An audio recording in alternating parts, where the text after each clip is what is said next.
Entre le couronnement de Charles III et l'anniversaire d'Archie, Meghan Markle et le prince Harry devront-ils faire un choix?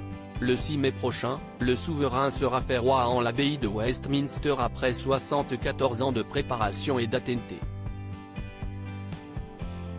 Ce jour-là, Archie fêtera ses 4 ans. Alors outre-Manche, les Britanniques s'interrogent, si le duc et la duchesse de Sussex assistent au couronnement, leur aîné sera-t-il présent? Selon Hello, il semble peu probable que le petit garçon soit à Londres en raison de son anniversaire, mais aussi de son jeune âge.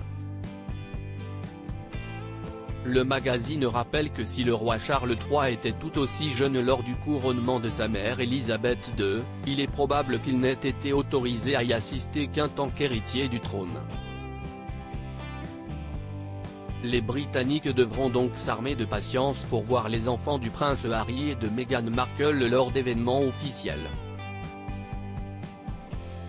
Si ces célèbres parents ont accepté de dévoiler des clichés inédits du petit garçon dans leur série documentaire sur Netflix, rares sont ses apparitions publiques.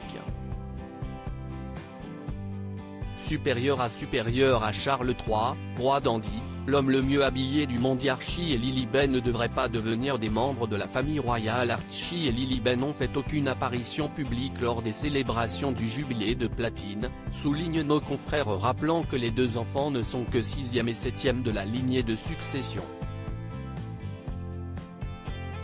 Ainsi, ils ne devraient pas devenir des membres de la famille royale travaillant pour la firme. D'autant plus que le duc et la duchesse ont quitté leurs fonctions royales en mars 2020 avant de s'installer au Canada puis aux États-Unis. En choisissant la date du 6 mai pour son couronnement, le roi Charles III s'est assuré que les festivités n'aient pas lieu au même moment que d'autres cérémonies nationales et événements importants, tels que l'Eurovision. Faisant ainsi de son petit-fils une victime collatérale de son calendrier officiel. Offusqué, Meghan Markle et le prince Harry estimeraient que cette étrange coïncidence ne serait pas un accident, ont rapporté les journalistes de Newsweek Jack Royston et Kristen Meinzer dans le podcast Newsweek's The Royal Report en octobre 2022. Je pense que cela a certainement fait froncer quelques sourcils à Montecito, aux États-Unis, où habitent le duc et la duchesse de Sussex, note de la rédaction, disons-le comme ça, a lancé l'un des deux commentateurs dans le programme. Mais pour l'heure, le doute continue de planer sur la présence de Meghan Markle et du prince Harry au couronnement du roi Charles III et de la reine consort, Camilla.